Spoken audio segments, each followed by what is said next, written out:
Okay, so we have a light class tonight. Oh, there's a few more popping in right now. Okay, well, I should have just waited one more minute. So we'll let them get in, get set. Okay, we got a couple more. Good, good, good. You guys were just getting started now. I am recording. I went ahead and hit record. So just know that if your camera is on, if your microphone is on and you say anything, you might be recorded for class. Excuse me. I am on the road right now, and so I'm at a hotel, and it appears as though I've got stable internet. I didn't have stable internet a little while ago, but it appears to be stable right now. So we're going to move rather quickly tonight, which is probably good for everybody anyway. Um, uh, the couple of quick announcements. I had the question that I was asked if I was going to be teaching anything in the spring, and I don't know that yet. I've not been asked to teach any classes yet, and I had simply said I think I'm teaching this semester because I had some students ask Wendy if I could teach a class again. So I simply said, please feel free to ask Wendy, because I'd actually prefer to teach at Woodbury than a couple of the other schools that I teach at. I like Woodbury, and my hope was that we would be back on campus. I don't think we'll be doing that, but I still like Woodbury. So if anybody cares to do that, please feel free. I'm flattered by it, but I also like teaching at Woodbury a lot. I like the class size. I like that it's kind of small and intimate. So what we're going to do tonight, we'll do just a little bit of cleanup. I'm going to talk about a book report assignment. We're going to go over 3 chapters. It was going to be 4. We're going to go over 3 tonight. I'm dropping one of those chapters. And then I'm going to give you a homework assignment, which will be 2 small things that you can work on this week that can go into your branding project. So as I said before, I usually try to create the homework assignments that will actually help you with that project. So without further ado, let me mention the book report. So originally I was going to have you guys do a book report on a branding book, a branding book of your choice.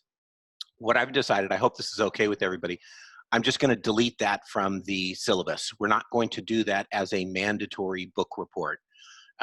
Just pretend that it isn't there. But this is what I'm going to do because I like you guys and you've been a good class.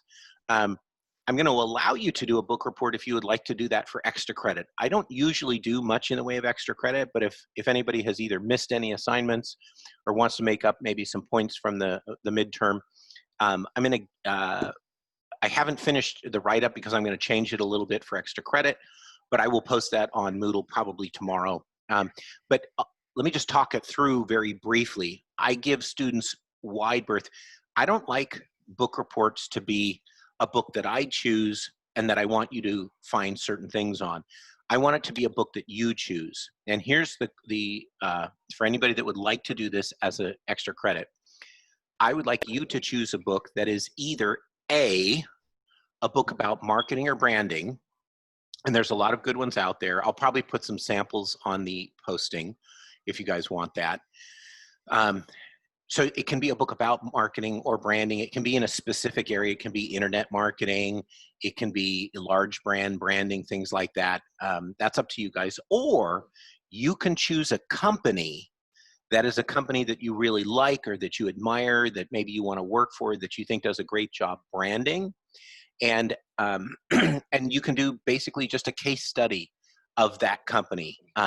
Now, the second part of the second one is another thing that you could do if you don't want to necessarily do the company is I will allow you to do a book about somebody who has created a brand.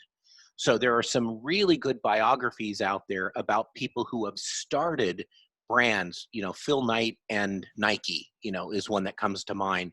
Steve Jobs and Apple is another one that comes to mind. So you can do a book about branding or marketing. You and people like you know, David Ogilvy, who's no longer with us, he's written a bunch of books. Seth Godin is kind of the king of modern day marketing books. I will allow you to do a book report on anything that Malcolm Gladwell wrote, because I think you can apply his books to marketing and branding. So that's the one category. The second category is books about brands, books about Nike or Mercedes-Benz, books about Chanel, books about um, Apple. Those are all okay. And the variation on that is if it's books about the person that created those brands, that's okay too. And I'll give you some specifics of what should be in there, but I don't want you to stress over that for extra credit. What you're really going to write about is I want you simply to read the book with the perspective of how does this apply to learning about branding? What can you learn from it? What can you learn from what somebody did or what a brand did? What were the problems they faced? How did they overcome them? And how have they built the brand? Almost always when you find a book about a strong company or a strong brand, it's because they did really well. And I think they're great ways to learn from. But I always want this to be from your perspective. I want it to be a brand or a person you want to learn about. So I'm not really too concerned about the size. Seth Godin writes shorter books. Some of the biographies are bigger books. But that's totally up to you guys. So I want to give you that opportunity if you'd like it. The only thing that I'm going to ask, and like I said, I will post this on Moodle, but the only thing that I'll ask is I will highly recommend you either, you probably just send me an email that mentions what book you're going to read, and I will only tell you not to do that one if I think there's anything drastically wrong with it. But I'm going to give you guys a lot of leeway if you want to do extra credit, an extra credit book report. I'll give you lots of leeway to study almost anything that's related to branding on that. So anybody have any questions on that? I know I haven't posted it yet, but I'll post that. Anybody have any questions before we move on? Okay, so what we're going to do tonight, we're going to, I've got PowerPoints. I'm working on a very small screen tonight, so I apologize. It might take me a moment or two to pull up the PowerPoints. I've got 2 PowerPoints. They will get posted to Moodle. I didn't get those posted before I left on my trip, so I will get those posted up there for you guys. So we're going to go over chapters 9, 10, and 12 tonight. We'll be hitting 13, 14, 15 next week. We're going to talk about a couple things during these chapters tonight that will pertain to your homework. And then at the end of tonight, I'll just tell you what the homework assignment is. I'll also mention the 2 things sort of along the way, so you'll be kind of tuned into that. So I'm going to go ahead and share my screen and pull up my first presentation piece. And of course, I already pulled up the wrong one. So let me try and do this right.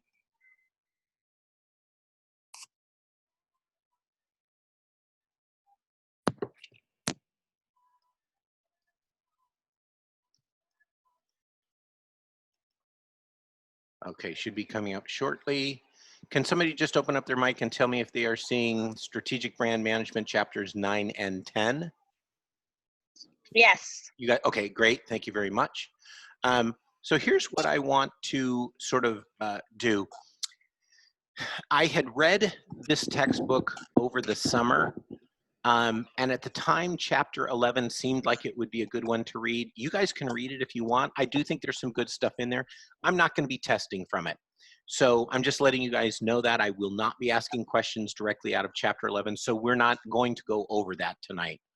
Like I said, good material in there, but I want you to focus a little bit more on 9 and 10, and then chapter 12, which is on a separate PowerPoint. Okay, so let's go ahead. I need to minimize, really need to stretch my screen here. Okay, so chapters 9 and 10, let's dive into that. Excuse me. Chapter 9 begins with a discussion about sort of a new accountability. And I think we all know what ROI is, return on investment. But one of the things that we're finding in the last probably 5 to 10 years is that there is a big push on return on investment in marketing departments. And I will tell you, when I graduated school in the early 80s and I was a kid at a big ad agency, there was very little accountability. Agencies could go on for months and months and months, spending lots and lots of money. And it took a long time to know if the advertising was working. I worked on Bank of America, Southern California Edison, Princess Cruises, Vaughn's, and we would run new campaigns for months before we really knew if they were working.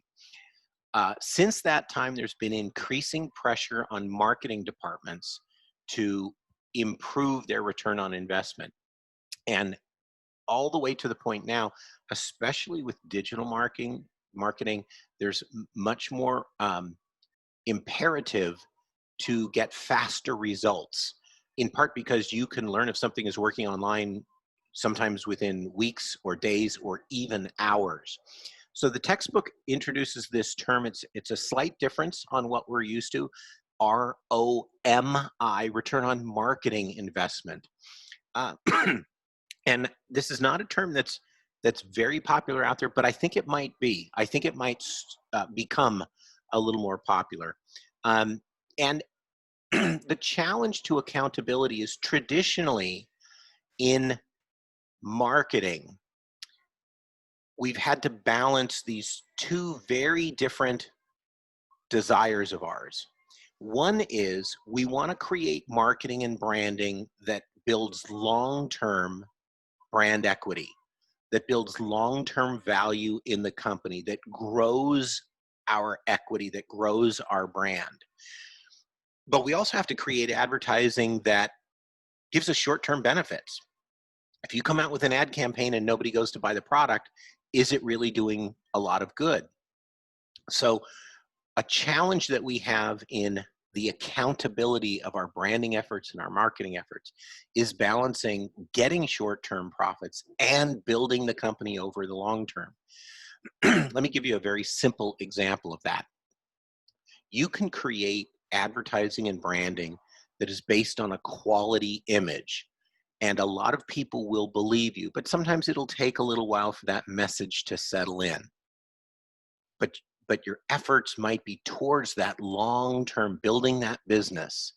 A Mercedes-Benz, a lot of fashion brands trying to build this concept that we're a quality company and we do quality work and we do quality work for people. Okay, now here's the flip side of it. Sometimes the company needs to generate some cash flow. And so they say, let's quickly do some advertising to sell more product. Well, I can almost guarantee you I can sell product if you let me control the price. So if I reduce the price of your product, if I say you can buy this $50,000 Mercedes-Benz, but I'm going to sell it only for $30,000, I guarantee you a lot of people will go buy it.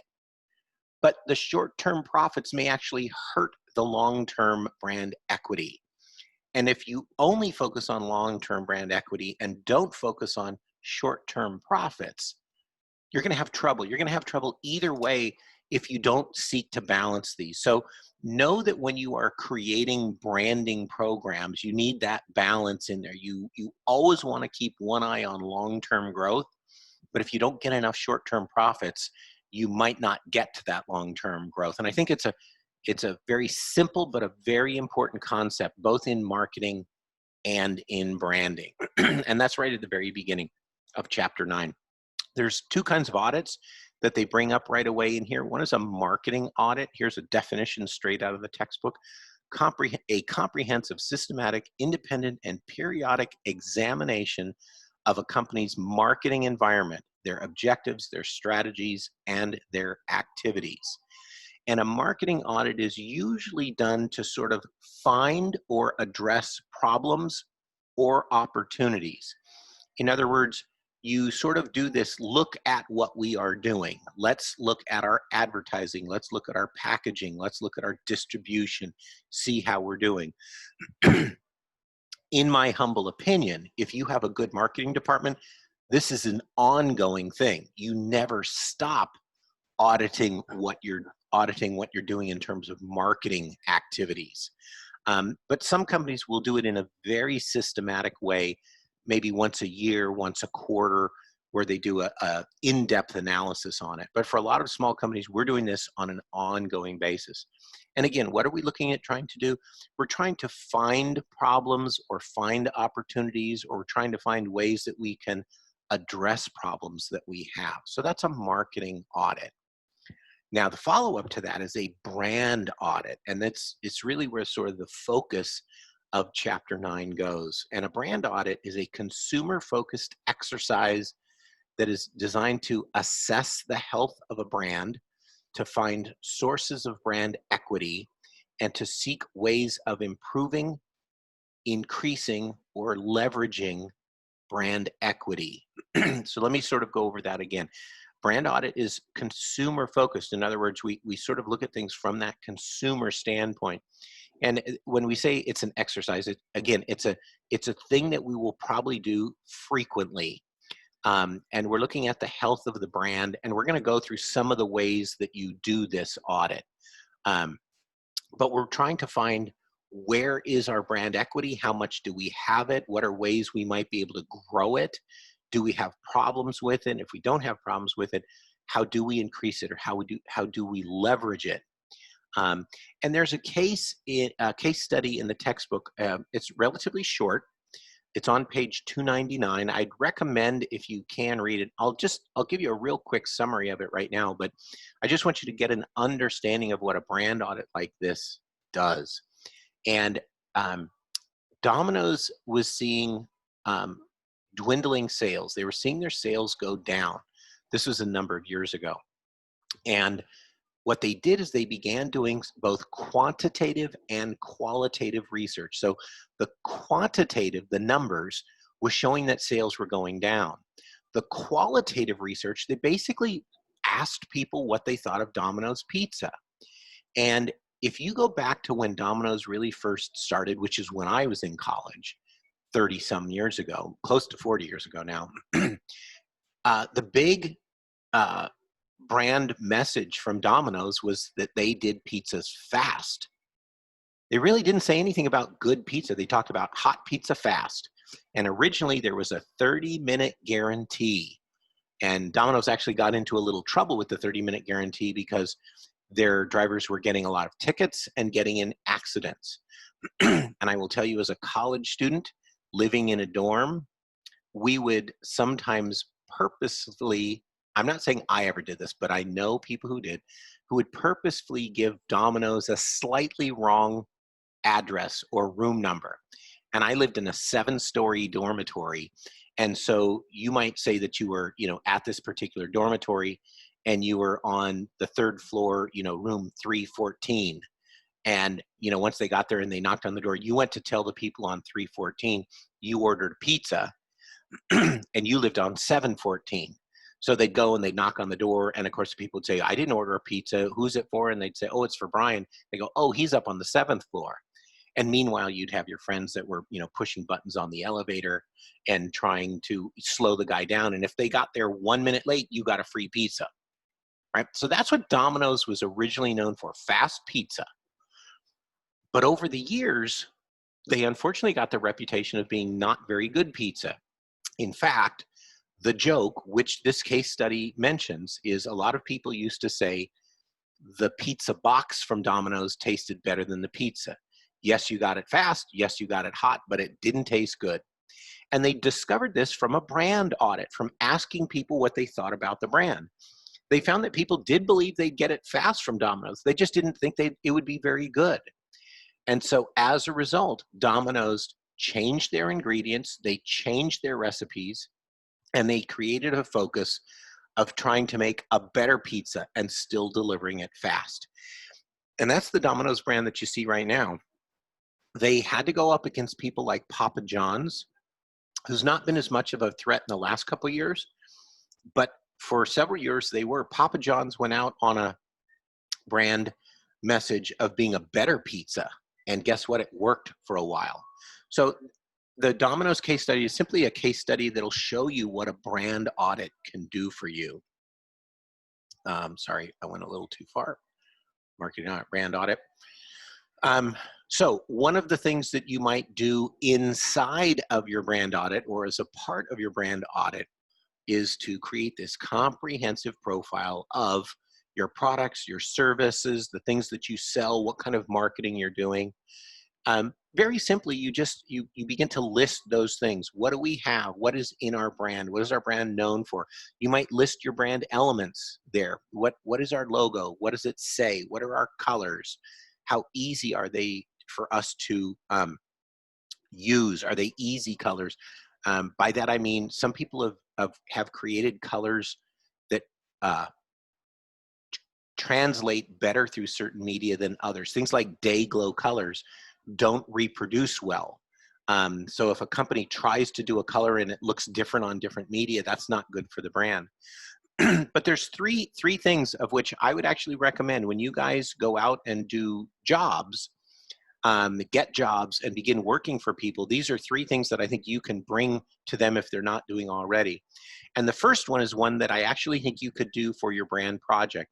And these are just very simply brand boards, brand walls, and brand rooms. These are not fancy names. Yes, they are written about in the text, but a lot of you might know of things like mood boards. Well, a brand board is pretty much very similar. You might just take a large poster board and begin putting pictures of your brand, of the logo, of the colors, storefront, signage, packaging, and putting it all together in one place so that you and your team can look at that and say, is this a cohesive brand? Are we saying the same thing? Are we mixing our signals here?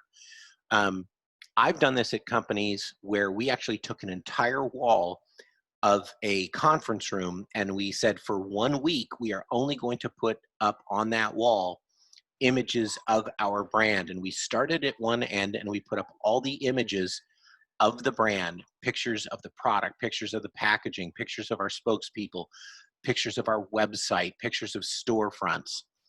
And we used about half the wall early on in the week. And then the second half of the week, we actually began putting up images of brands that we liked, things that other companies were doing, not necessarily direct competitors, but things other brands were doing that we really liked and we thought should be things we look for.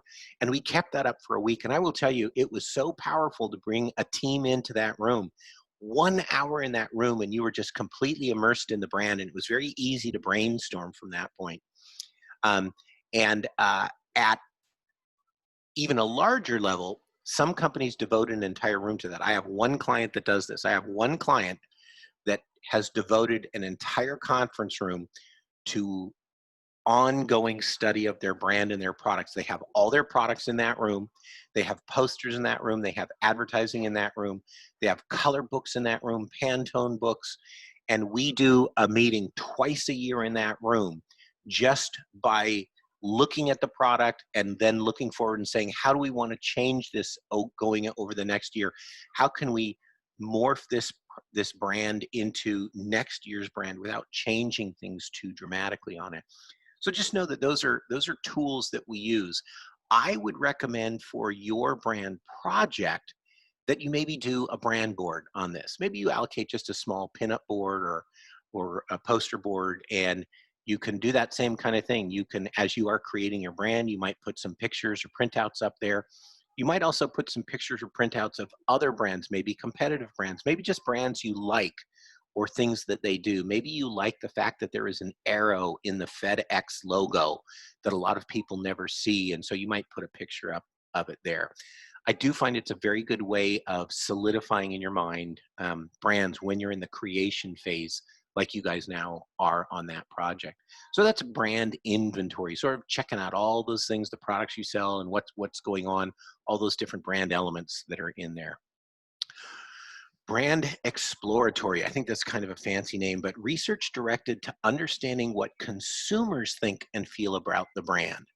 So what is it that we're looking for in that? We're looking to try and understand customers' feelings, the actions they take. What do they do that gives us brand equity? What do they value? And then here's another important one. What are barriers to our brand? What are things that maybe will hinder our brand from growing? An example of that is if you're a small brand and you're going up against a big brand, they probably have a lot of money and they might be outspending you. They might be out advertising you in many places. And that's a challenge, and it's potentially even a barrier. Sometimes there's a market area where they just dominate and it would be very difficult for you to do. But that's one of those things you want to sort of explore. Remember that brand exploratory or brand exploration, I'd prefer to call it, really needs to be what the consumers are thinking. So I usually recommend this is going out and doing research of your customers. Now, when you're doing that exploratory, you're typically going to look at two major areas. I already mentioned these earlier this evening, the quantitative and the qualitative. Let's look at the quantitative first. When you have an ongoing brand or product, you want to look at things like sales, market share, differentials. What kind of quantities of products are you selling? What kind of quantities are your competitors selling? What kind of quantities is your category selling? Is the category or the market area increasing, or is it decreasing? And that's all just numbers. That's straight out of sort of marketing analysis, marketing research that you're looking at. The other one is qualitative research. And that is, what are the feelings that our customers have? What do they think about our brand? Do they like it? Do they not like it? Are they sure of it, unsure of it? And a couple key things there: recall, resonance, associations. I'm going to talk a little bit more about recall in just a moment. But recall being, can they remember your brand? Can they, if they're prompted, can they remember it? Or if they're not prompted, can they remember it? Does it resonate with them? Remember that another way of looking at brand resonance is it relevant to them? Is your brand relevant to them? And that's a question that I often ask when I'm doing consumer research. I'll ask people, what matters to you? Like if I was talking about a diet soda, I might ask, what matters to you in diet soda? Is it that it has 0 calories? Is 1 calorie okay? Is 2 calories okay? Does it matter to you if it's sold in bottles or cans? Do you like it to be more sweet, less? I ask for their opinions of those things. Now, this is the first point this evening that I want to sort of make mention. Part of your homework is going to be, I want you to do a target audience analysis of the typical person that might buy or be a target to sell to your brand and your product that you are creating right now. I'll talk a little bit more about it. When I teach marketing, I always teach, when you're looking at a target audience, you want to look for 5 things: demographics, psychographics, geographics, technographics, and buyer behavior. I don't see Angel in here tonight. I know Luis is here. She's certainly going to remember this from last semester because I drive this home in every class that I teach. If you can create a good quality target audience and you understand them thoroughly, it'll be easier to market to them. And how do you understand a target audience more thoroughly? By looking at those 5 things: demographics, psychographics, geographics, technographics, and buyer behavior. I'm going to explain a little bit more what each of those is when we talk about the homework assignment. But half of your homework assignment is to do some research into the people that you think would be your target audience. So that would be qualitative research that you're going to do on that. Here's one of the ways that my company likes to do brand research and marketing research into the qualitative side. And this is straight out of the book. Again, I did my favorite thing. I shot a picture of the chart because I didn't want to take the time to have to recreate all this. But we typically refer to this as a mind map. I'm sure many of you have created mind maps for things. And when you see the word Mayo there, in this case, they're not talking about mayonnaise. They're talking about the Mayo Clinic. And this is used as an example of how you might do a mind map for the Mayo Clinic. And if you look at this, you'll see Mayo Clinic is right in the middle. And then you begin sort of free associating thoughts that you have, qualities and characteristics of the Mayo Clinic. I'm not going to read all of these, but I'll read a few of these. It's known worldwide. They have the best patient care available, the best doctors in the world, experts in treating serious illnesses, world leader in new treatments, top-notch surgery and treatment. Okay, those are all good. Maybe they're true. I would certainly think that most people at the Mayo Clinic would believe that. Here's a problem that I have with it. If you say you have the best doctors in the world at the Mayo Clinic, well, what do they say at Cedars-Sinai? What do they say at the Cleveland Clinic? What do they say at Johns Hopkins? They probably say the same thing. So if you were to simply go out and say, we have the best doctors in the world, okay, some people might believe you, but some people might not. So in a mind map, you want to extend that thinking and you want to see where does that take you. So from the idea of best doctors in the world, you see a few other branches from that. Can be trusted to do what's right for patients. Doctors work as a team. Can figure out what's wrong when other doctors can't. Top-notch surgery and treatment.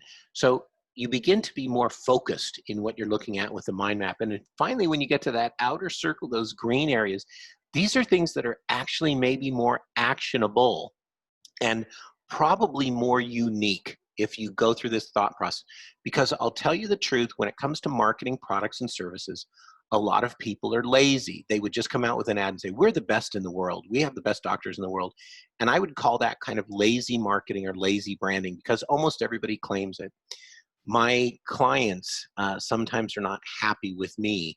And I'll say my law firm and accounting firm clients, because I will ask them in a meeting and I will say, I want you to tell me what makes you different or what makes you special. And you can't talk about customer service. And I will tell you, they're often flabbergasted and they don't know what to answer. And it's because they all say, well, we provide really good customer service. Well, first of all, we all know for a fact a lot of companies that say they do good customer service don't do it. The other thing is most companies say they do good customer service. So it kind of equals them all out and it doesn't make anybody look better. So a mind map is a way of getting further into a more focused thought. So let's just look at these green thoughts sort of on the outside here. Approachable family doctors. Well, I think that's much more believable. And I can tell you an approachable family doctor doesn't matter as much for me, for me to find my own doctor, but it sure matters for me to find a doctor for my daughter. I want to find friendly doctors so that when I take my daughter, she's not afraid. Caring and compassionate. Well, I'll tell you one thing many doctors are not known to be is caring and compassionate. So if you could prove that as a part of your brand, that would be powerful. Caring more about people than money. That's another tough one to prove, but if you could, it would help. Treating famous people, publishing health information, leader in cancer research and treatment. Okay, so those start getting specific and they're much more brandable. And that can come out of qualitative research and then going through this exercise of a mind map. And I think this is a really good exercise. I would actually recommend, here, I'll go back to this for a second. I would actually recommend you guys working on your brands, start a little mind map. Just the brand that you're creating, what are some of the ideas that you want that brand to become? And just create a little bit of a mind map. See if it doesn't lead you in a direction of positioning for your brand, positioning that's new and unique.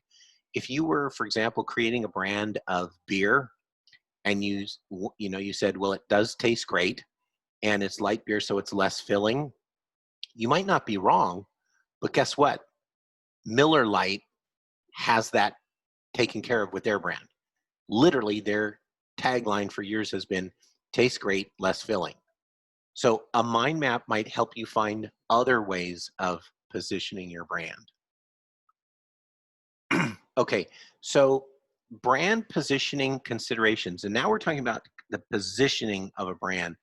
And the textbook uses this guy, John Roberts. He's an Australian marketer. And he sort of created this list of brand positioning considerations. I think he's actually a professor down there now. And I think these are kind of good and valuable.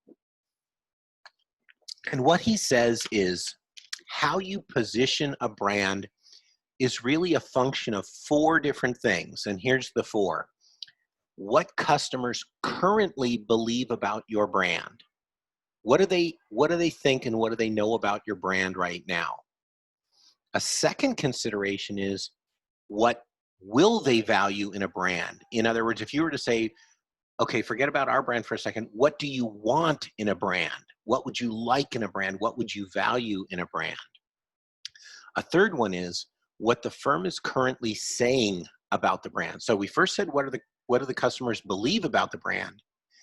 And now we're also saying, what is the firm saying about the brand? And I will tell you, I have a model. Maybe I'll share the model with you guys next week on it. When those are in conflict, it's not good for the brand. If what people think about the brand is different than what people are saying about the brand, that's a problem. You want to try and make those aligned if at all possible.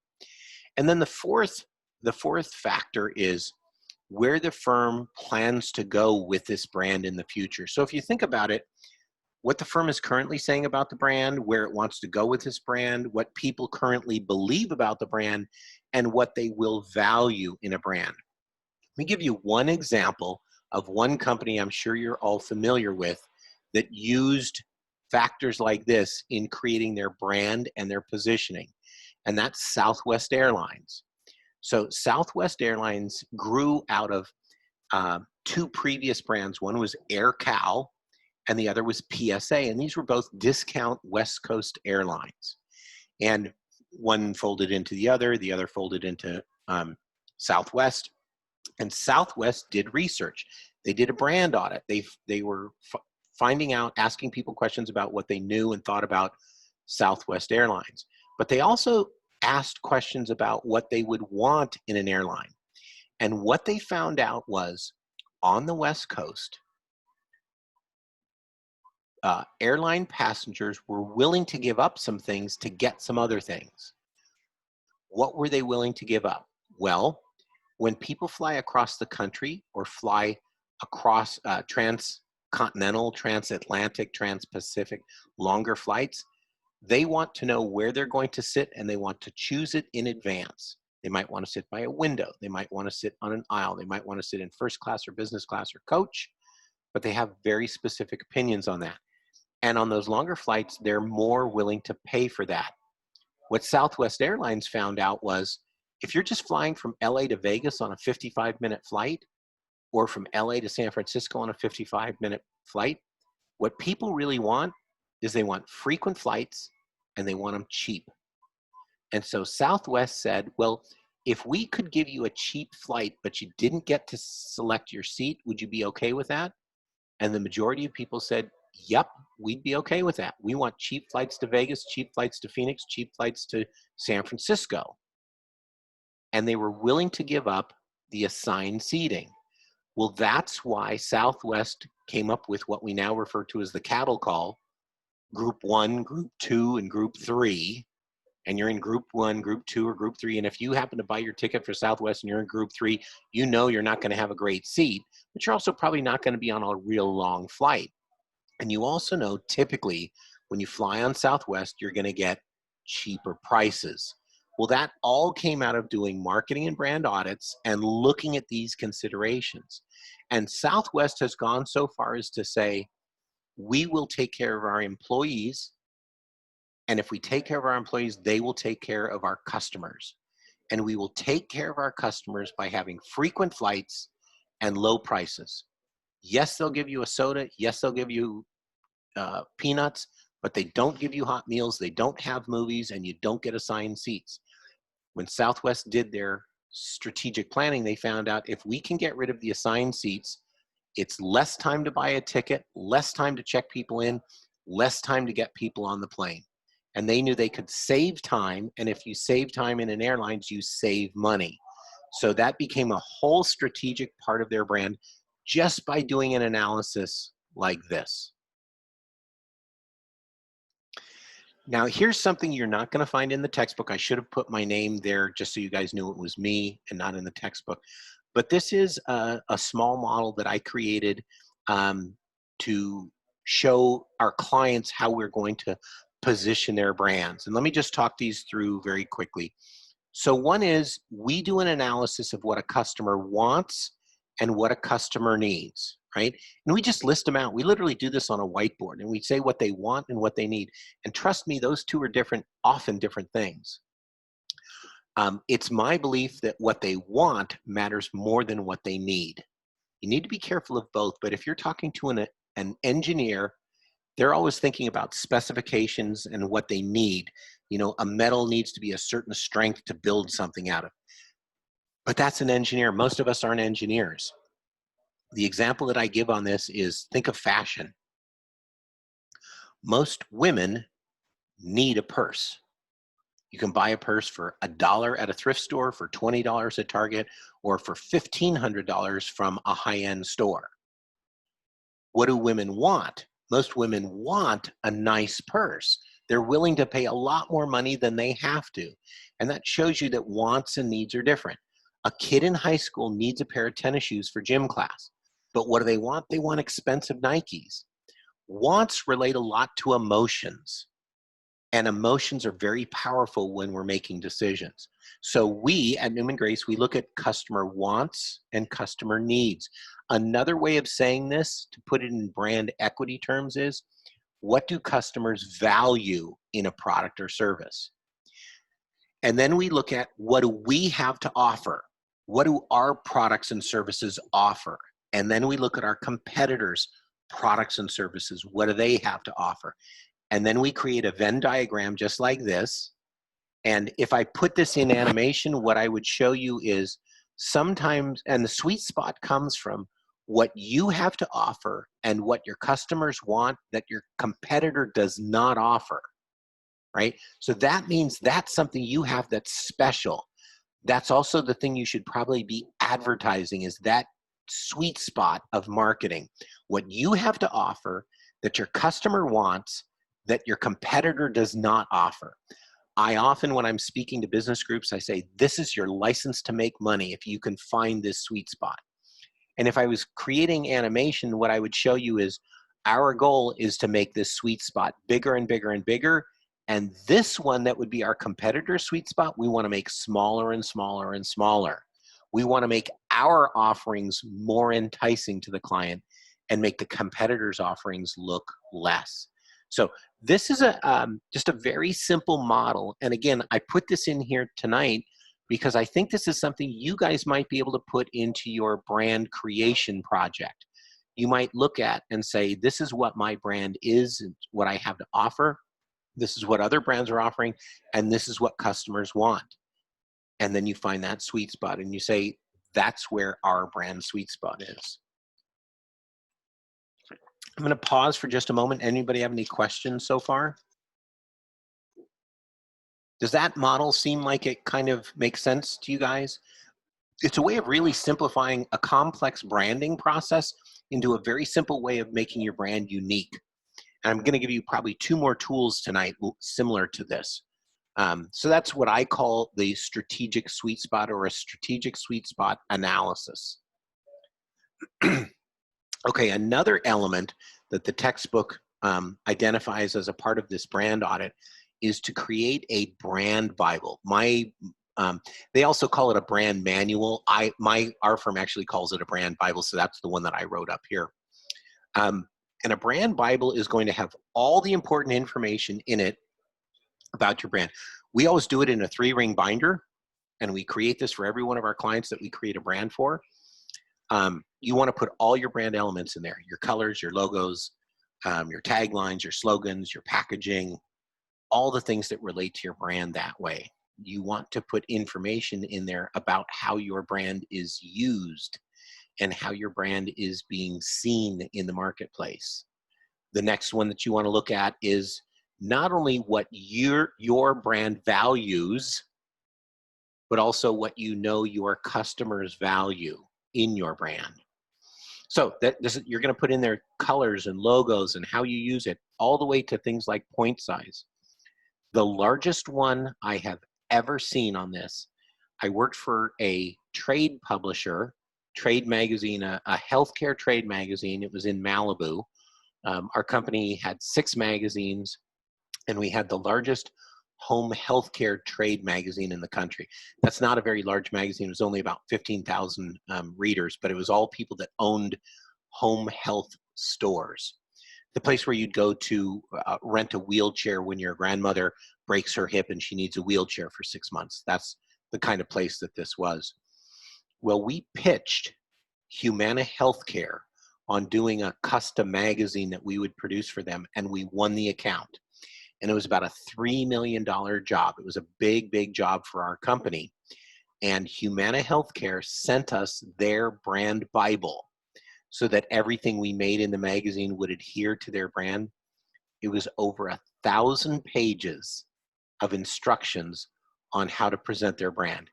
They went all the way down to the level of saying what point size Their logo should be on an 8.5 by 11 letter, on a 4 by 6 postcard, on a 24 by 36 inch poster. They went to the most minute detail. They also did things like they said, we don't want anything to be too close to our logo.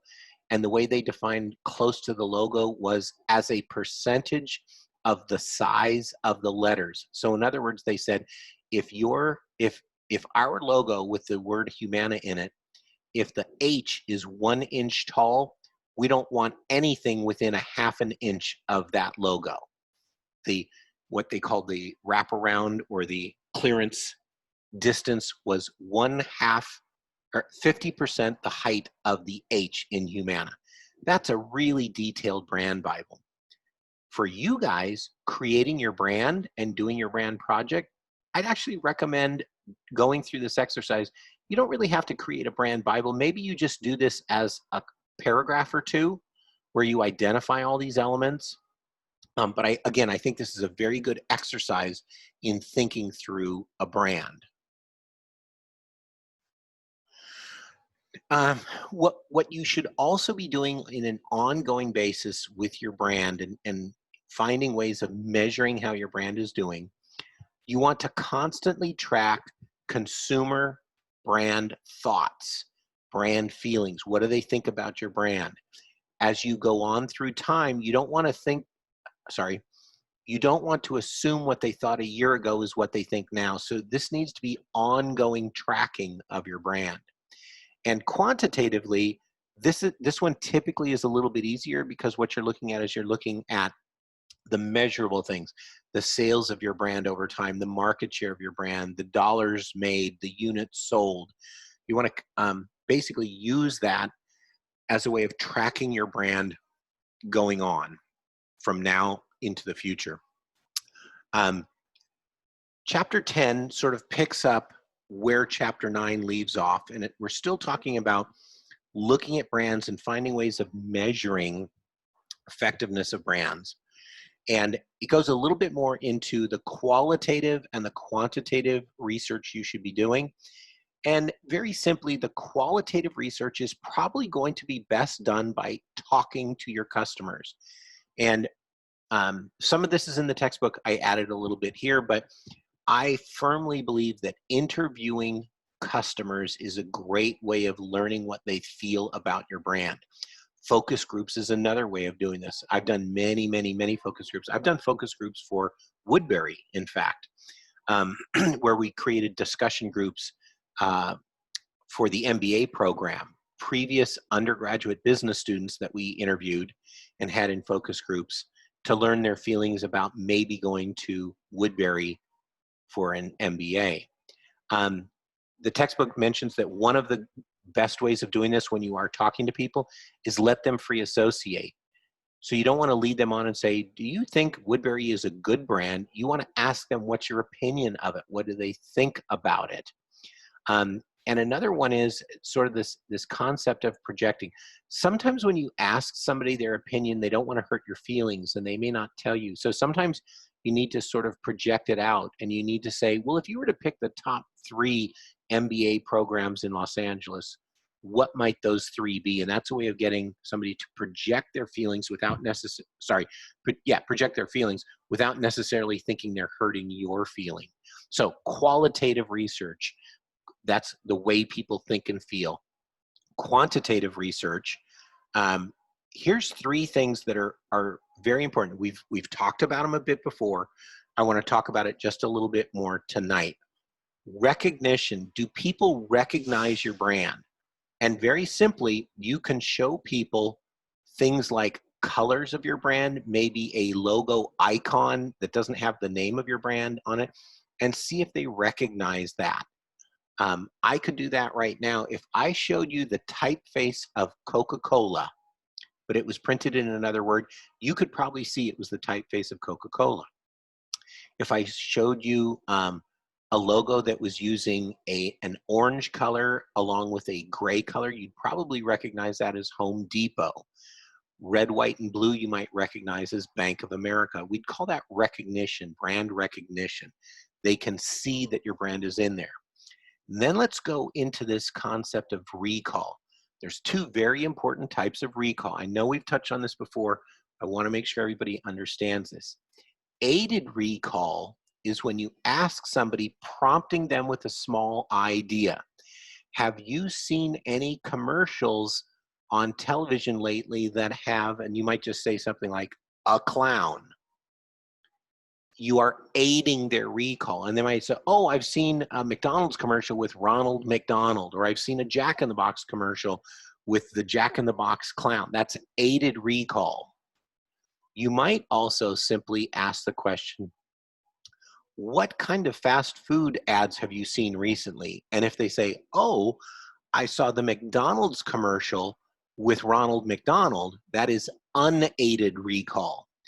So if people can recognize your brand, that's good. If they can recall a brand message or your brand, that's good. But it's even better when you don't prompt them or you don't aid them. If they know about it and can remember it and tell you about it, that's about as strong as a customer connection you can get. So that's kind of the gold standard in branding, is when you get people to recall your brand or your brand messages without any aid. Now, something that I thought was interesting in the textbook is it also makes mention, almost equally important now, to qualitative research about your brand and quantitative. And remember, we're not, you can apply this to creating a brand, but this is also ongoing. You need to keep doing this for years and years and years with your brand, as long as you're going to market your products. But the other one that added to this now is to say, you really should be monitoring your brand using social media. It's a great tool for us as branding people to use social media. The reason is there's an ongoing conversation on social media. People want to go post there. We don't even necessarily need to ask them. Sometimes we do. But if you look in on public discussion areas on Facebook, you look and see what people are posting on Instagram or on Twitter, you will gauge what is going on in the public opinion about brands and about products. You can spot trends very early. One of the reasons I like, I've grown to like TikTok, is I love watching something that is not very popular become a little bit popular and go completely viral, and 3 months later be completely gone. It's a study in how humans follow trends. And social media is a great way of doing that. So social media has become a new tool for us to track and chronicle brands. Okay, so we're gonna get just a little teeny bit technical here. What I got for you right here is what's called the power grid, or I added the word brand power grid. And this comes out of the Brand Asset Valuator, which is the BAV. Don't worry, I won't ask you that on a test. And this was created by Young and Rubicam about 20 or 30 years ago, and they've refined it over the last 20 some years or so. And they actually created this method for sort of looking at brands, creating value in brands, monitoring brands, and this is one of their tools. And so they call this the power grid. And there are several examples of this in the textbook, but they have all these quadrants filled in. I found this one online where they haven't filled it in, so it's a little easier to understand. So if you look at this power grid over here on the left, low brand strength and high brand strength. Is it a strong brand or a not so strong brand? And that would be over on this axis. And down here we have brand stature. They sometimes also call this brand esteem, you'll see. Brand stature and brand esteem. Low brand stature, do not many people know about it, or high brand stature, do people know about it and like it? So now when you plot these on a grid, what you find is if you have low brand stature and low brand strength, it's probably a new brand. It's probably an unfocused brand. When you're creating your brands right now, you're going to start in this quadrant. And what we find is over time, as we grow in the strength of the brand, we start to see that there can be lots of growth in this brand. And it's almost like a turbocharger on a car. Turbocharger on a car starts to work the more you rev up an engine, and the more you rev it up, the more power it adds. Well, it's kind of the same thing with a brand. As it gets stronger, more and more people start seeing it, more and more people start sharing it, and you can actually grow exponentially. So that's this unrealized potential. And as this brand grows to be a stronger brand, people recognize it more, they start to have a higher opinion of it, and more people know about it. So as you go up this way, you tend to move over into the leadership quadrant. If you have high strength and high stature, you're going to be a leader in your market. Now, if you have high strength and you have high stature, but the brand stops being seen as such a good brand, or maybe other brands come in and compete against you and start to take your market share, you begin eroding and you sort of fall down into this quadrant. My opinion is when leadership brands begin to fall, they need to react very quickly to try and gain back their strength, because this is very difficult to recover from. Now, I know this isn't scientific, but I'm going to give you a way that I look at brands. I liken a brand, or a strong brand, to flying in an airplane. And if you picture flying in an airplane, to fly level is pretty easy. Now, to climb takes more power. In a brand, it takes more marketing, more effort, more spending to grow. And once we've grown, we can kind of level out. Now, if we don't spend as much, we begin to dip. Airplanes begin to dip. Brands begin to dip. And here's where the analogy with the airplane becomes really, really powerful. The steeper the fall, the harder it is to pull that airplane out of it. When a plane is going straight down or at a very steep descent, it's hard to pull that plane out of it. It takes a long time. It takes a lot of effort. It's the same thing with a brand. So the brand failure that I like to mention in class, Time Warner Cable, they basically let the brand be seen as being bad, low quality, low customer service, too expensive, and that put them in a steep decline. And they tried to advertise more, and they tried to bring it around, but they just couldn't do it. So what did they do? They let the brand crash, and they came out with a new brand that was just much easier to fly, and that was Spectrum Cable. So the power grid is something that you may not be able to use in your brand project, but is a very good one to know about when you go work maybe as a brand manager or a marketing manager at a company. But I'm going to give you a second one that I'd like you to be aware of, and that is a perceptual map, sometimes also called a value map. If one of your axes is value, then I call it a value map. But the common name for this is a perceptual map.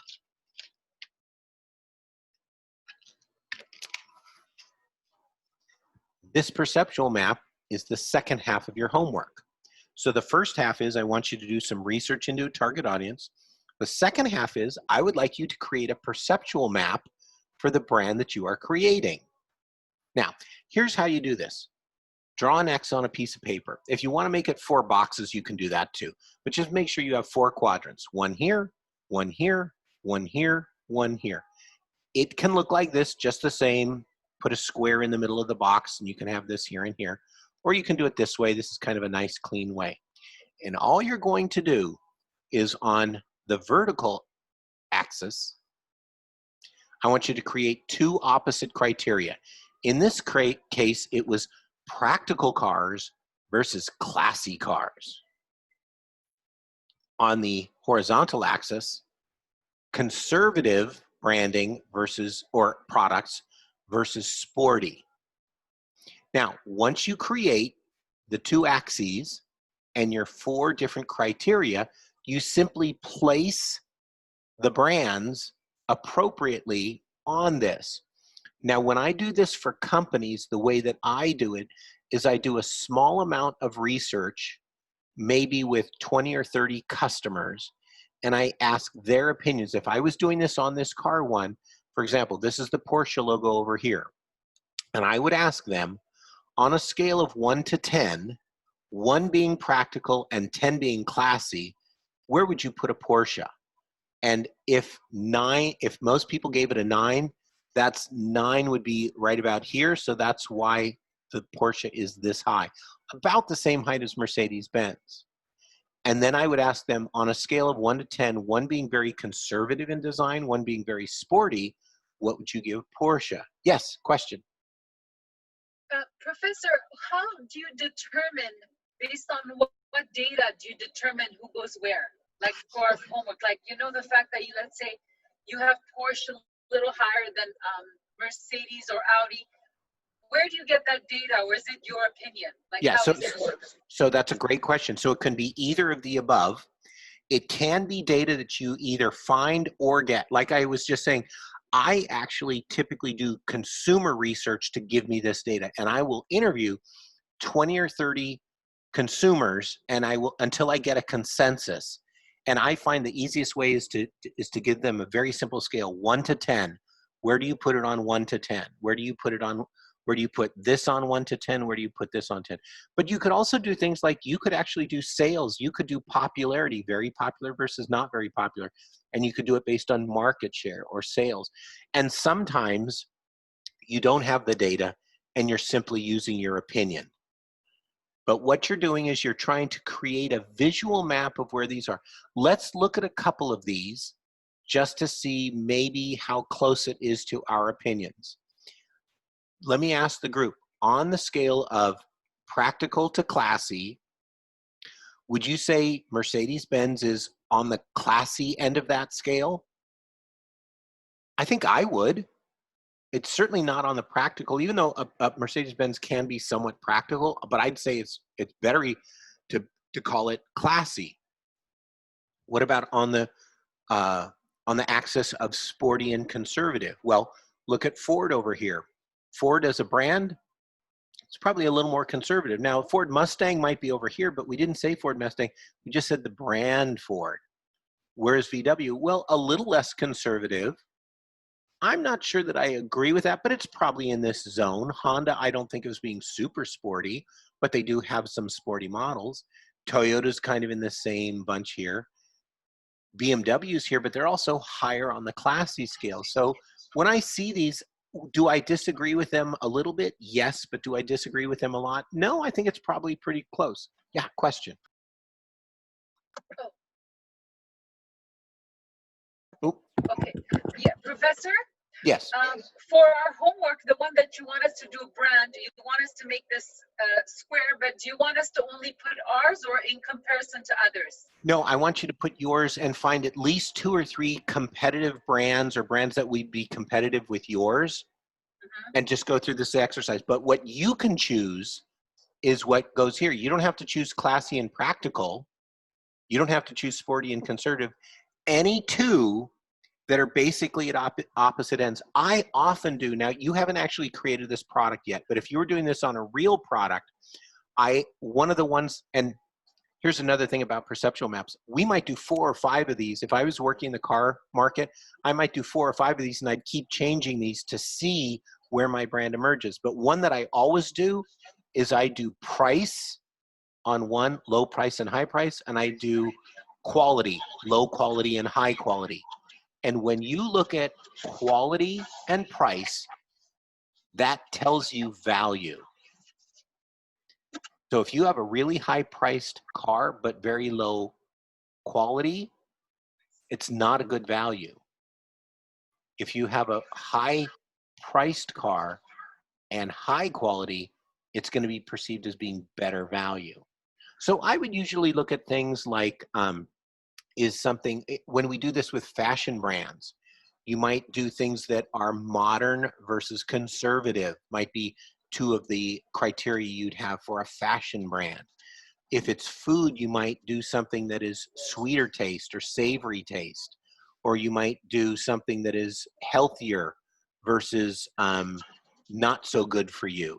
You have a lot of flexibility on what you can look at. What you're trying to do is to find a few criteria that help show how your brand is going to be different. That's what we're looking for. when I do this exercise and everybody's in the middle, it doesn't really tell you much. You want to try and find where your brand breaks away from the others. And then that's going to be an area that you can exploit and advertise and gain equity in, because you will be seen as being different. Does that make sense? Okay, so I want you to do one of these. Now, we'll come back and we'll talk a little bit more about the homework, but I have one more set of slides that I want to show you. So this was chapters 9 and 10, and remember that I'm skipping chapter 11 in the book, so we don't need to go over that. So I'm going to stop sharing. I'm going to close that one. I'm going to open up one more.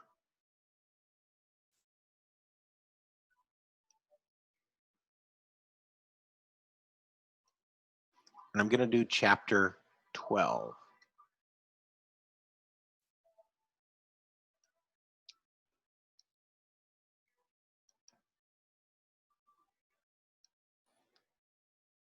Okay, so are you guys now seeing brand architecture strategies chapter 12? Can you guys see that on the screen? Are you guys seeing the PowerPoint slide that says brand architecture? Yes. Yeah. Okay, great. All right, so let's go and look at this. This isn't going to take us too long. Brand architecture strategy, and I abbreviate this as BAS. What we're doing is we are trying to clarify brand awareness. We're trying to clarify the way our brand is seen, and we're going to create a little bit of an architecture strategy. We also want to improve our brand image through this process. So the textbooks says there's 3 steps involved in this. Here's the first one. We want to define the brand potential, and it says that we should explore what the brand vision is. And the brand vision is sort of a long-term look at the brand. Is this a brand that the company really only has short-term ideas for, long-term ideas? Can we grow this brand over time? Do we have the ability to maybe grow it in different ways? That's brand vision. Brand boundaries, are there certain things that we shouldn't go in with this brand? So here's an example of that. I'm going to make it sort of a silly example. So with the brand Coca-Cola, it's pretty easy. We can probably look at this and say we can do Coca-Cola, we can do Diet Coke, we can do Sprite. Maybe we could do Coca-Cola ice cream. Maybe that's not too far of a stretch. But what if we said we should do Coca-Cola stores, Coca-Cola clothing? You know, maybe we've exceeded the boundaries of what Coca-Cola as a brand should be. If I was to pitch in a meeting and say, you know, we should do Coca-Cola backpacks for backpacking, most people would probably say, no, I think you've exceeded the boundaries of that brand. Exactly where are those boundaries? We don't know. That's something that you can decide. But that's something when you're looking at the potential of a brand, you want to find where those boundaries are. And ultimately, you want to find where that brand positioning is. If the brand positioning is low price, but also has implied low quality, then you're only going to be so good. Let me give you an example. Walmart has the brand positioning of being always low prices. And their brand positioning basically says they will either be the lowest price or they'll be very close to the lowest price. Their positioning is not the highest quality. So if Walmart came out with a really high-end clothing store, I would argue they have probably gone outside of the bounds of the Walmart brand. That's what we're talking about here. So brand vision, brand boundaries, brand positioning, that's what you should look at in this process of defining a brand potential. Now, step 2, we want to look at what are maybe some opportunities of this brand. The 2 most likely areas that you would look, one would be brand extensions. So if we think of Tide detergent, clothing detergent, right? Soap for our clothes, it's a very logical brand extension or line extension to create Tide Pods. Instead of using the measuring cup and measuring out a certain amount of Tide and pouring it in there, Tide pods that come in the little plastic or the little meltable plastic that you simply throw in the washer, that's very logical. That's a very simple line extension. But now look at the category extensions. Instead of just being a laundry detergent, maybe we create Tide dry cleaners, an actual place where you go. I'm going to argue that, in my mind, that might be outside the boundaries of the brand, but maybe it's maybe possible. But step 2 of this process is we want to look for opportunities in our brand. I'm going to suggest to you, as you create your brand, you're not going to know exactly what the long-term vision is, but spend a little time thinking about where could this brand go, not just this year. Where could it be in 5 years or 10 years? Are there any logical boundaries to it? And using something like the perceptual map, can you create a positioning for it? With the strategic sweet spot, you might be able to create brand positioning. And then also, if you think about it, with this brand that you are creating for me and your project, are there any logical brand extensions? If there are, that would be a great paragraph or 2 to put into your paper. Is there a category extension? That would be great to put in the paper. Maybe you don't have that. That's okay. But if you do, I'd love for you to let me know and to include that in your paper. Okay, let's get to step 3. Looking at the brand elements for the new products. And this is really sort of a way of categorizing where we might go with a brand. So if we have a brand and we want to create new products or new brand extensions or line extensions, we basically have 2 ways of doing it. And there's kind of a third subway, if you will. So the first one is what the textbook will refer to as a family brand. This is also a very common term in marketing and branding. Some people refer to this as an umbrella brand. My work for one of our former clients, Maria's Italian Kitchen, and they basically created an umbrella brand. Maria's Italian Kitchen is a restaurant. They also had a small lunch restaurant that they called Maria's Express. They also sell Maria's Italian Kitchen pasta sauce. They're also coming out with a line of Maria's Italian Kitchen pasta that you can cook at home. It's a family of brands all under the umbrella of Maria's Italian Kitchen. Some people also refer to this as a branded house. I don't love that term, but here's why it'll make sense in a minute.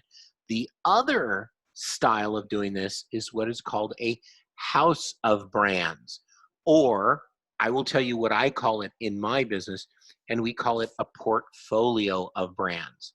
Let me give you an example of that. I'll give you another one of my clients. So Maria's Italian Kitchen being an umbrella brand, everything they do has Maria's in it. The bicycle brand that I work for is called KHS Bicycles. You guys have heard me mention these guys numerous times.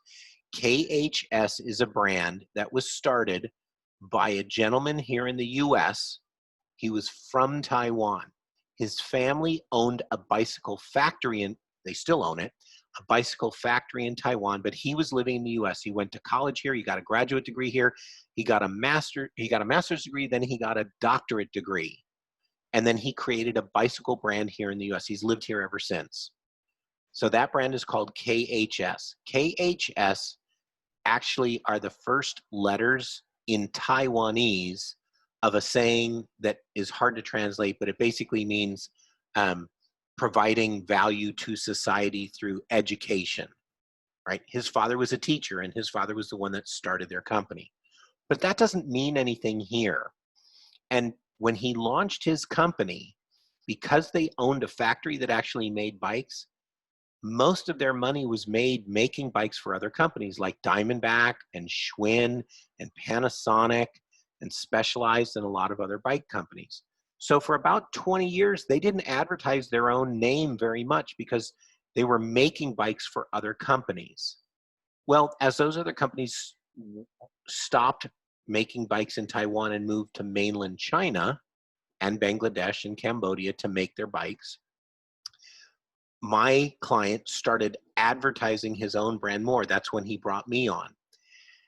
And so we have this brand called KHS Bicycles. In my opinion, 3 letters are not very memorable, and those 3 in particular are not super memorable.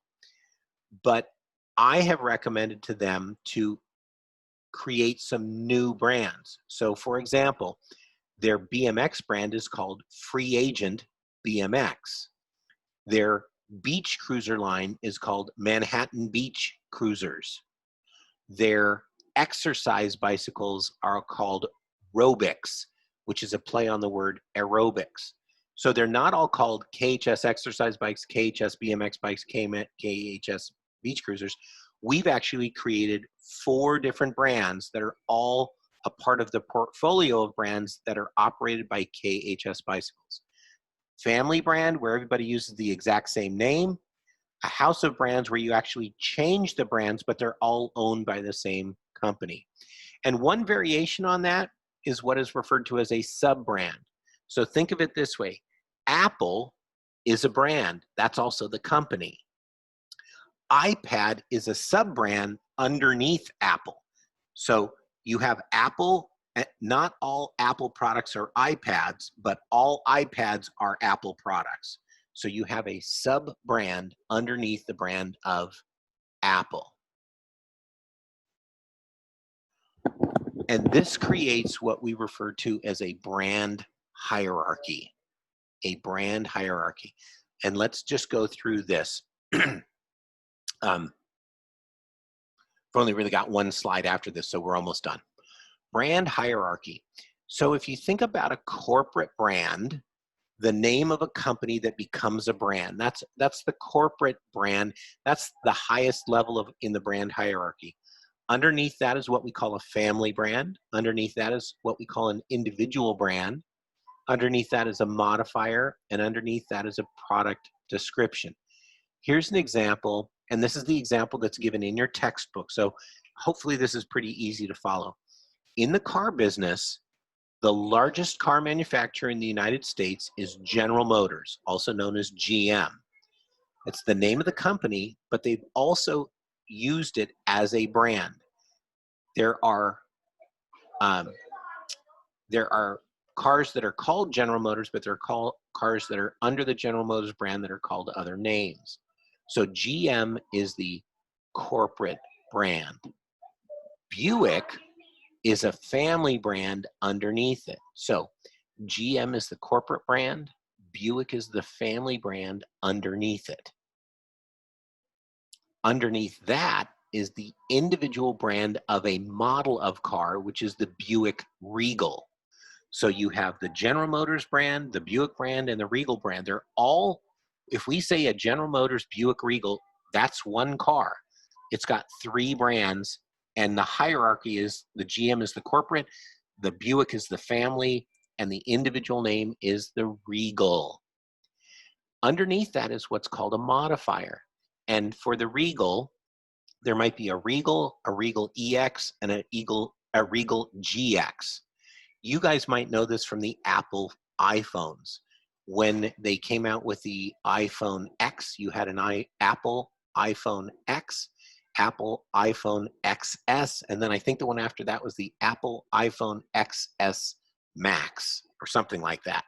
Again, corporate brand, family brand, individual brand, modifier. And then the very last one is just a product description. What is a GM Buick Regal GX? Well, it's a mid-size sedan. So know that as you extend your brand, as you do these brand extensions, as you do these category extensions, the branding can get a little bit confusing. I'm going to tell you, you want to confuse customers as little as possible. So you always want to try and make sure these are very, very, very clear. Now, you guys don't have too much of this to go through in the creation of your brand, but I have told you I want you to create a brand to sell a product or a service. So you might have at least 2 levels of hierarchy in your brand. Don't worry about this too much. Think of this more as a way of keeping brands clear. And if I go back to the first slide, let me go back right up here. The first slide in this chapter, to clarify brand awareness, to make sure that when people are hearing our brand, they're aware of what we're talking about, to improve the brand image. In this case, we're actually saying improve the understanding of the brand image. And so think of this hierarchy as simply a way of when you do many, many, many products or brand extensions, this is a way of thinking it. Here are these items here, and here's an example of each of these items underneath.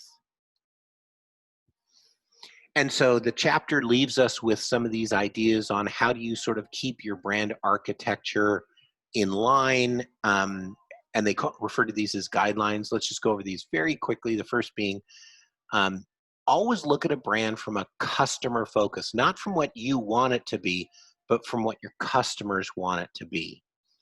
The suggestion is try to create robust brand platforms. What do they mean by that? Brands that can grow. If possible, create a brand platform that can grow. Apple did that. Apple started with the brand Apple. The very first computers were called Apple computers. We've now sort of moved on, and most of the Apple computers that we know of now are actually Macintosh brand. Apple is the corporate brand. Macintosh is the family brand underneath it. And then if we were to look at the level below that, it would be a MacBook or a MacBook Pro underneath it. That's their brand architecture. But they created a robust brand when they first created Apple because they were able to apply it.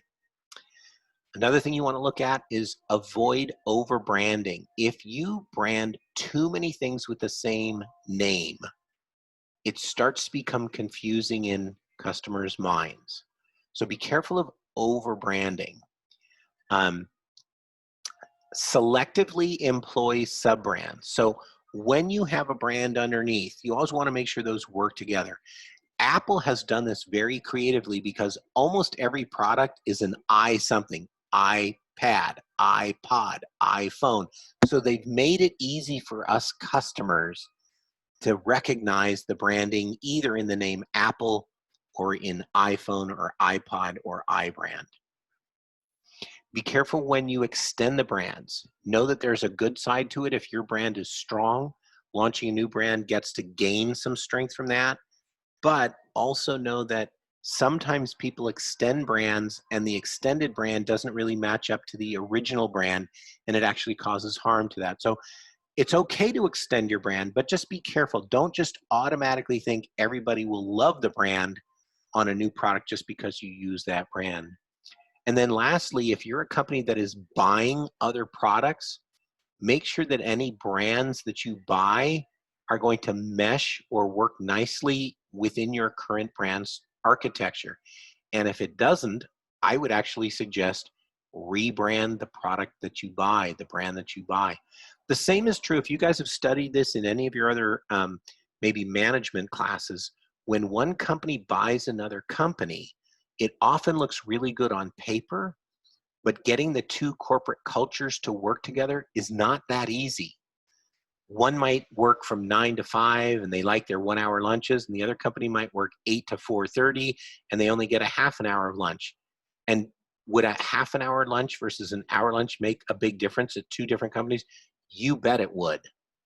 So the same way that when you buy two companies, you need to make sure the companies work well together, brands need to work well together. So that's kind of a quick look at brand architecture. We're going to stop there tonight with chapter 12. I think chapters 13, 14, I was going to do 13, but we'll do 13 next week. 13, 14, and 15 will go together. And I think that's going to be the end of the book. I think that's that'll be the last of it. So I'm going to stop sharing right now. That's a look at chapters 9, 10, and 12. We won't be doing chapter 11, and then we'll pick up 13 next week. So for your homework, and I do apologize, I didn't get this up on Moodle yet, but I will get it on Moodle. Your homework is to create a perceptual map for your new brand. And if you're not quite sure who your competitors are right now, just try and find somebody who's relatively close to doing what you're talking about doing. Maybe it's a much bigger brand. Maybe it's a brand that does a lot of other kinds of products. That's okay. I want you to go through the exercise of creating the perceptual map, looking at different criteria on your A and your B I'm sorry, on your X and your Y axis. Play with a few different ones of those and see if you can't find a place where your brand begins to look more different than the others. If you want to, I'm not going to require this because it's one that I made up and I don't want it to be cocky and arrogant that you need to use mine. But if you want to do a strategic sweet spot too, I think it's a great tool. I designed it because it's really easy. I like easy tools. And so that's why I did that strategic sweet spot. So you might want to do that as well. And then the second part of it is I just want you to do some target audience analysis. Who are the people you perceive wanting to buy your brand and product? And so here's those things that I mentioned before. There's 5 of them: demographics, psychographics, geographics, technographics, and buyer behavior. And again, I'm going to say that, Victoria and Louisa, you guys are probably sick and tired of hearing me say this because I said it a whole bunch last semester, but it really helps you to create a well-targeted audience. What are demographics? Let's just go over this very quickly. Demographics are characteristics of a target audience that are generally pretty easy to count or quantify. So what are typical demographics that we look at? Age, income, education.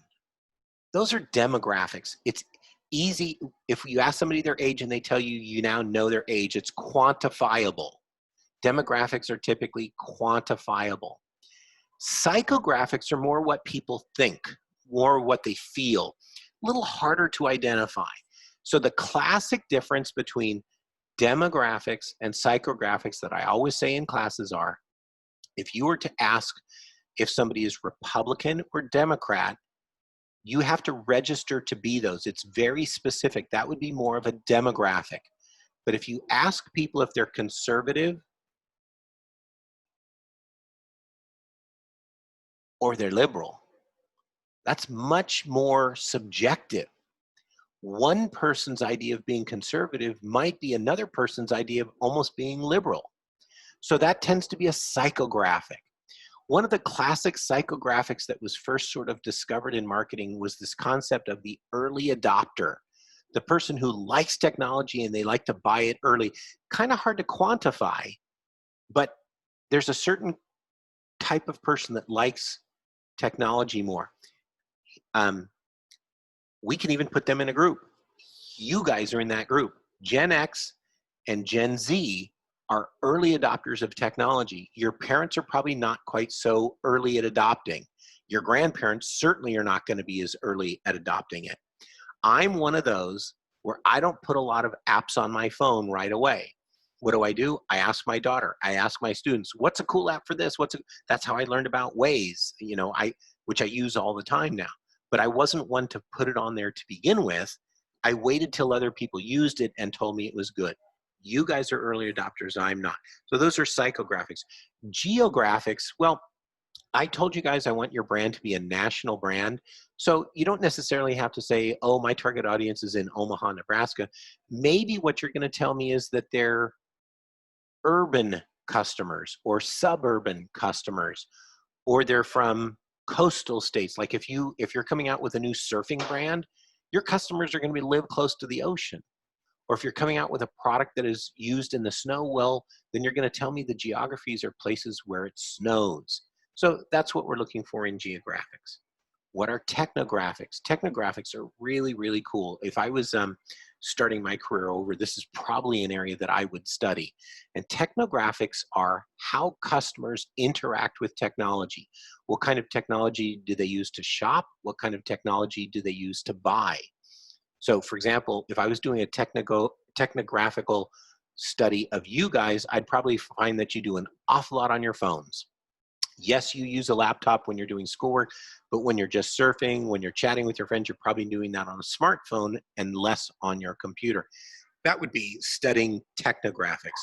And then buyer behavior, we simply want to look at, are there identifiable behaviors of your customers?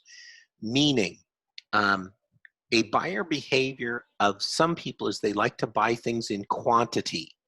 They don't buy 4 rolls of toilet paper, they buy 36 rolls of toilet paper. They don't buy one bottle of ketchup, they buy 2 or 3.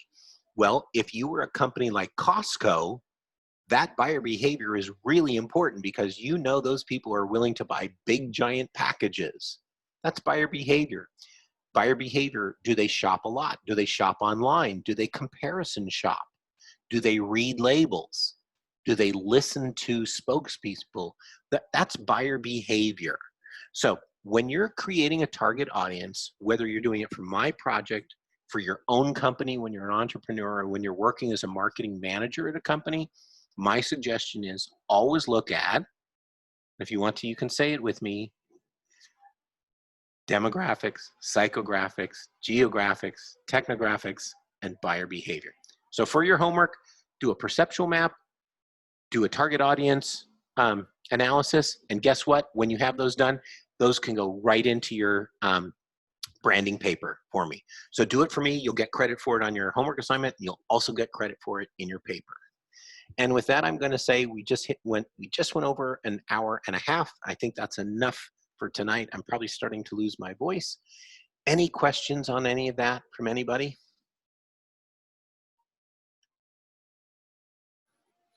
No questions? We'll tell you what, I'm going to write all that up. I'm going to post these 2 PowerPoints onto Moodle, so you guys have all of that. I will post the assignment on there. If you guys have any questions along the way, please give me a shoot me an email. I will also be posting the book report as extra credit for you guys. If you guys want to do that, just shoot me an email that says what book you want to do, and I'll give you a real quick, thumbs up. Only if I really think it's not right will I give you a thumbs down. I'm going to give you guys, like I said, a wide berth on that. So if there's no more questions, I'm going to say, you guys, we are done for tonight. Have yourself a good rest of the week. Shoot any questions to me via email, and if not, I will see you in a week. Thank you. You're very welcome. Thanks, you guys. Thanks for being here tonight. Professor, I have a quick question. Sure. So, my skincare brand, and that's what I decided to do. I'm sorry. Can you just start over? It just cut out for a second. Yeah. So for my skincare line that I'm doing. Okay. For the map that you're talking about, I think it's the perceptual map. Could it be the left side be natural versus 0% natural, and compare my brand to others? Could that be how? Absolutely. Natural versus chemical or something, Yeah. Yeah, that would be I would think that would be a perfect thing to do for a skincare product. And then what's it called? The y-axis could be about price compared. Maybe that. Yeah. So and here's the thing that I'd recommend. One of the ways that I do those is I don't do it on the computer. I do it with a piece of paper and a pen or a pencil. And I try a couple different ones. So you might do low price and high price. You might do wide variety of products or colors or styles versus few. You might do natural versus chemical or not natural or man-made or something like that. You might do unique formulations versus traditional formulations. Yeah. You might do animal tested versus not animal tested.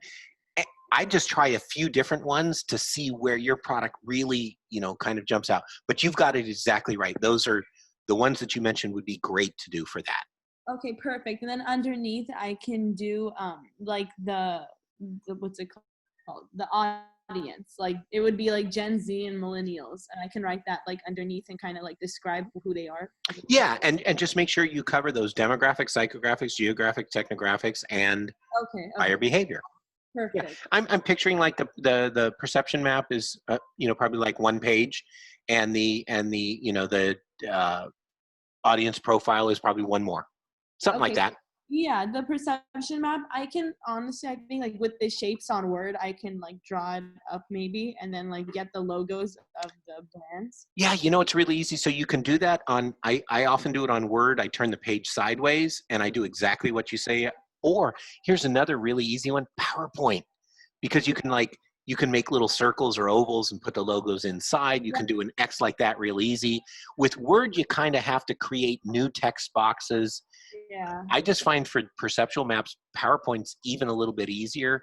I used to do them in Quark Express. InDesign, I'm not quite so good on. So I do PowerPoint. I do very simple, but they look great because I flow in those logos. And I'll tell you, those are so impressive when you do for a client. They love seeing their logos on a perceptual map like that. Yeah, so just do it that way. Okay, cool. Thank you. That was You're welcome. You're I welcome. do have a question. Yeah. But regarding the accent, so I won't be able to compare my logo or brand. Richard, can you, I'm not sure if you're close to the mic. It seems to be going in and out a little bit. I won't be able to compare my brand to anyone because it's my concept is like a virtual simulator, gravity simulator concept, and it's something completely made up. So a virtual gravity simulator, what does it create virtual gravity? Tell me what the product does. It's a video game where it simulates zero gravity, and I even had a nice backstory. It's So, okay. I'll compare. I'll just compare it with other video games then. Oh, okay. So this is something that would sort of fit into the area of a video game. Yeah, it's. I mean, you said we're not restricted on concepts. No. That's okay. But just I always say if you don't think there's competition, then you need to broaden the way you think, just so that you can bring something into that. The first thing I thought of when you said virtual gravity is I thought of the way they shoot movies in what they call the vomit comet. Are you familiar with that? No, I'm not. So when they shoot movies about being in space, they take a jet and they fly it up very steep, and then they round off the top, and then they do a dive. That's very similar to my product, except it's something that people can buy. Well, you can actually, when you go to Florida, there's a company where you can pay to go on those flights. The crazy thing about it is most people, when they go on those flights, they get sick. And that's how it got the nickname, the vomit comet. If you do a Google search, I'm sure you'll find it. I see why it's called the vomit comet. Well, and what's really bad is, gosh, this is getting really graphic, but when you go in one of those things, when you throw up and you're weightless, it floats in air, but you're only weightless for about 10 seconds. And as soon as they round the plane out again, the vomit slams onto the bottom of the plane, and it's not very pretty, but it's where they learned to do this when they were training astronauts in zero gravity. It was that and underwater is the only way that they could do it. So in this case, just do your best to try and find a couple competitors. Richard, just so you can go through the exercise of creating a perceptual map. All right. Don't stress over it, but just go ahead and put a couple things in there that are as close as you can come. Okay. All right. Does that sound all right? Yeah. Okay. Anything else? If not, Yep. I'm gonna sign off.